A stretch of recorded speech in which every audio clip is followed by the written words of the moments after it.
Assalamualaikum warahmatullahi wabarakatuh. Di sini kami ingin menjelaskan mengenai program usaha yang ingin kami buat, yaitu print on tembalang. Saya Lintang Permatasari dengan NIM 24060119120004. Halo, Assalamualaikum warahmatullahi wabarakatuh.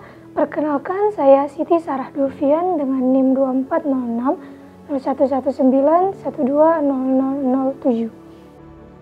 Halo, perkenalkan, nama aku Dwi Wahyuning Tias dengan NIM 240601119359. Ya, untuk poin-poin yang akan kami paparkan pada pembahasan kali ini yaitu yang pertama ada latar belakang, deskripsi produk, analisis kompetisi dan peluang, mekanisme produksi, rencana pemasaran, anggaran keuangan, sumber daya manusia, dan keberlanjutan usaha.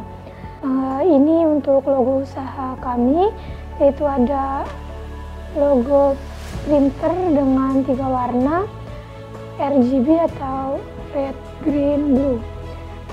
Selanjutnya untuk latar belakang, yang melatar belakangi kami membuat website print on tembalang ini yaitu seperti yang kita ketahui, kehidupan mahasiswa sangatlah erat dengan tugas. Namun untuk mencetak tugas di jasa printer pun membutuhkan waktu yang lumayan lama karena harus mengantri dengan pengguna lainnya. Sehingga kita menghabiskan waktu di tempat printer tersebut lumayan lama, walaupun sebenarnya hanya ingin mencetak sedikit data. Padahal mahasiswa memiliki jadwal yang padat dan masih banyak tugas-tugas lainnya yang menanti. Oleh karena itu, inovasi yang akan kami buat yaitu dengan merancang sistem informasi berbasis web untuk mewadahi jasa-jasa printing di tembalang. Selain itu, ini berguna untuk efisiensi waktu para mahasiswa karena bisa memesan jasa dari manapun dan kapanpun. Sehingga diharapkan adanya print on tembalang ini memudahkan mahasiswa terhubung dengan jasa-jasa printer yang mereka butuhkan. Selanjutnya untuk deskripsi produk, di sini tentang pembuatan web print on tembalang ini adalah berdasarkan keresahan-keresahan kami pribadi sebagai mahasiswa, yaitu dari jadwal yang padat, tugas yang banyak, hingga sebagian dari mahasiswa itu menginginkan hal-hal yang serba praktis dan cepat. Di sini kami membuat suatu web di mana kami bekerja sama dengan beberapa pemilik usaha printing yang ada di Tembalang.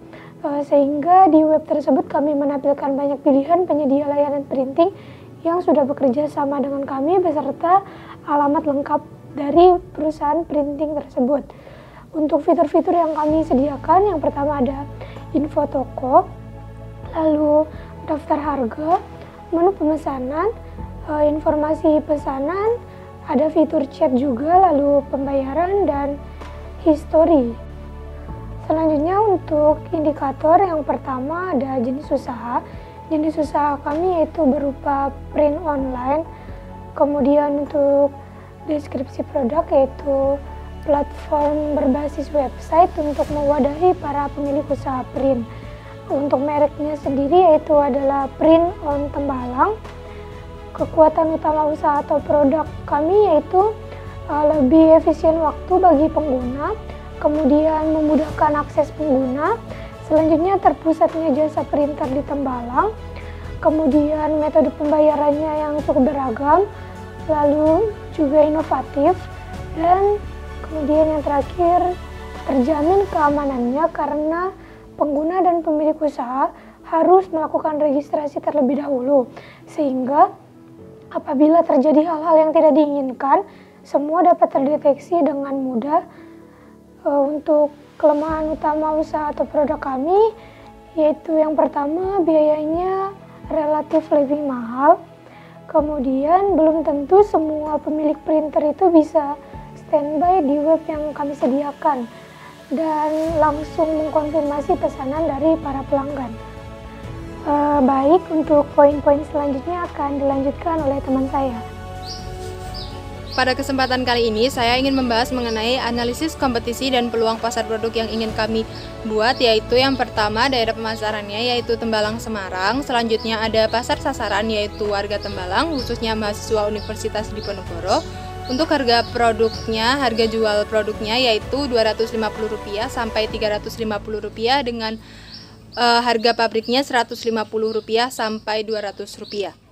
Selanjutnya untuk volume penjualannya yaitu 5.000 lembar kertas per bulan untuk setiap tempat usaha printing, dan di sini kami memiliki target yaitu 20 usaha printing yang bekerja sama dengan kami yang ada di daerah Tembalang, sehingga totalnya terdapat 100.000 lembar kertas per bulannya. Selanjutnya untuk sistem penjualan dan pembayaran yaitu pelanggan akan masuk ke web yang kami buat. Di dalam web sudah terdapat beberapa cabang printer yang ada di Tembalang dan sudah bekerja sama dengan kami, sehingga pelanggan dapat memilih cabang yang mereka inginkan. Untuk metode pembayarannya ada dua, yaitu secara virtual seperti GoPay, Dana, OVO, dan juga transfer, dan bisa juga untuk membayar secara langsung saat pesanan diambil.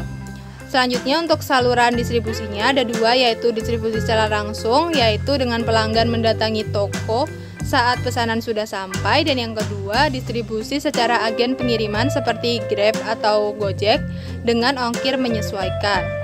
Selanjutnya ada promosi yaitu melalui sosial media seperti Instagram, Facebook, Twitter, WhatsApp, dan lain sebagainya. Dan yang selanjutnya yaitu jumlah pesaing sejenis di lingkungan usaha. Untuk yang kami ketahui sejauh ini belum ada di daerah Tembalang, belum ada pesaing yang usahanya sejenis dengan kami dengan berbasis web. Selanjutnya yaitu saya ingin membahas mengenai mekanisme produksi. Jadi untuk mekanisme produksi sendiri di sini ada gambaran lokasi usaha. Gambaran lokasi usaha yang ingin kami buat adalah di tengah Tembalang sehingga mudah dijangkau dari manapun. Lokasi usaha yang kami buat ini adalah untuk kantor, sedangkan untuk produksinya berada di pemilik usaha printing masing-masing. Selanjutnya ada proses operasi atau produksi. Proses operasi dari web yang kami buat yaitu dengan cara membuat sebuah akun. Di sini nanti akan ada akun khusus misalnya untuk user maupun untuk pemilik usaha printing sendiri, sehingga nanti ketika pelanggan membuat pesanan maka dari pemilik usaha printing ini harus selalu memantau webnya untuk mengetahui pesanan yang telah pelanggan buat dan apakah si pemilik usaha ini menerima orderan tersebut atau tidak. Nanti juga ada semacam pemberitahuan mengenai status pemesanan apakah sudah diterima, dibuat maupun selesai dikerjakan. Selanjutnya untuk proses produksinya tergantung pemilik usaha printing sendiri. Bahan bakunya juga seperti kertas, tinta, printer, ataupun fotokopi, dan masih banyak lagi.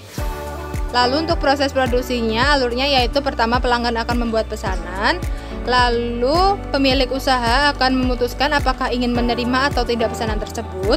Lalu jika diterima maka status akan berubah menjadi diterima, dan nanti ketika dikerjakan statusnya akan diubah menjadi dibuat. Dan apabila sudah selesai maka statusnya akan berubah menjadi selesai. Selanjutnya untuk kapasitas operasi atau produksi per bulan yaitu 5.000 lembar kertas per setiap usaha printing. Jadi di sini selanjutnya yaitu ada tata letak operasi atau produk dalam kurung layout. Jadi di sini ada terpampang tata letak operasi atau produk yang kami buat. Selanjutnya ada teknologi yaitu platform berbasis website dengan nama Print on Tembalang. Lalu gambaran aset usaha yaitu 3 buah laptop, dan perizinannya sedang kami pikirkan. Selanjutnya yang ingin saya bahas yaitu rencana pemasaran. Target pemasaran yang kami tuju yaitu warga Tembalang, khususnya mahasiswa. Dalam penetapan harga produk kami mengikuti harga produk dari pemilik usaha printing itu sendiri. Jadi untuk harganya bervariasi sesuai dengan pemilik usaha masing-masing. Dalam hal ini pelanggan bisa memilih harga yang mereka inginkan. Untuk promosi ke pelanggan, metode yang akan kami gunakan yaitu melakukan pemasaran produk melalui promosi-promosi ke media sosial seperti Instagram, Facebook, WhatsApp, dan lain-lain. Sedangkan untuk promosi ke rekan kerja kami, yaitu pemilik usaha printing, kami akan melakukan promosi dengan mendatangi beberapa pemilik usaha printing yang ada di Tembalang untuk kerjasama dengan kami. Kali ini saya akan menjelaskan tentang rencana anggaran keuangan usaha kami. Yang pertama, besarnya kebutuhan dan modal investasi awal. Pertama, biaya investasi awal dengan total 2.100.000, biaya produksi 1.400.000, dan total modal yang kami butuhkan adalah 3.500.000. Pembukuan kami akan dilakukan menggunakan aplikasi Excel dan dilakukan pada setiap bulan. Selanjutnya ada net present value. Net present value di sini seperti yang ditampilkan di gambar, dengan total 7.900.000. Selanjutnya ada analisis titik peluang pokok atau BEP. Pertama, proyeksi laba rugi dulu, dicari dengan total modal, omset, laba, sehingga BEP kami temukan total modal dikurangi laba sama dengan 7. Ke ikhtisar rugi laba, pertama, target awal kami akan menjual 100.000 lembar dengan keuntungan Rp100 per lembar, sehingga akan kami dapat ikhtisar rugi labanya Rp6.500.000 sebagai keuntungan bersih awal yang kami dapat. Selanjutnya ke sumber daya manusia. Di sini struktur organisasinya terdiri dari CEO, CTO, dan CFO. CEO di sini ada Lintang Permatasari, CTO Siti Sarah Dovian, dan CFO Dwi Hayuning Tias. Spesifikasi jabatannya, yang pertama ada CEO bertanggung jawab terhadap keberjalanan usaha ini dan mengkoordinir semua jalannya usaha. Yang kedua ada CTO bertanggung jawab terhadap pengembangan software. Yang ketiga ada CFO bertanggung jawab terhadap administrasi dan pembukuan keuangan. Yang keempat ada CMO bertanggung jawab terhadap bidang pemasaran dan membuka kerjasama baru dengan mitra lebih banyak lagi. Selanjutnya ada uraian tugasnya. CEO bertanggung jawab atas keberjalanannya usaha secara umum, melakukan controlling terhadap setiap aspek usaha, menentukan arah tujuan perusahaan, memberikan pengarahan terhadap jalannya usaha. Yang kedua ada CTO dengan tugas melakukan pengembangan terhadap website, menganalisa dan mendesain website. Yang ketiga ada CFO, pencatatan keuangan, pembuatan surat menyurat serta urusan administratif, penganggaran keuangan, pengelolaan dana usaha. Yang keempat ada CMO. Di sini tugas CMO adalah menganalisis media kreatif, perencanaan program marketing tahunan, melakukan perluasan pasar, mencari mitra baru, penganalisis evaluasi tiap metode pemasaran yang dilaksanakan. Di sini prinsip bagi keuntungannya CEO 30%, CTO 30%, CFO 30%, dan kebutuhan lainnya 10%. Selanjutnya ada keberlanjutan usaha. Keberlanjutan usaha ini dalam 5 tahun, kami merencanakannya dalam 5 tahun ke depan. Yang pertama, kami akan memperluas wilayah jangkauan kami, jadi tidak hanya di Tembalang. Selanjutnya merekrut lebih banyak karyawan lagi, karena otomatis jika usaha kami berkembang akan membutuhkan banyak karyawan. Yang ketiga ada meningkatkan kualitas. Jadi setiap bulan atau setiap tahun kami akan melakukan pengembangan software sehingga kualitas pelayanan kami akan meningkat. Sekian yang dapat saya sampaikan, kurang lebihnya mohon maaf. Dari kelompok kami mengucapkan terima kasih karena telah menonton video presentasi dari kelompok kami. Dadah!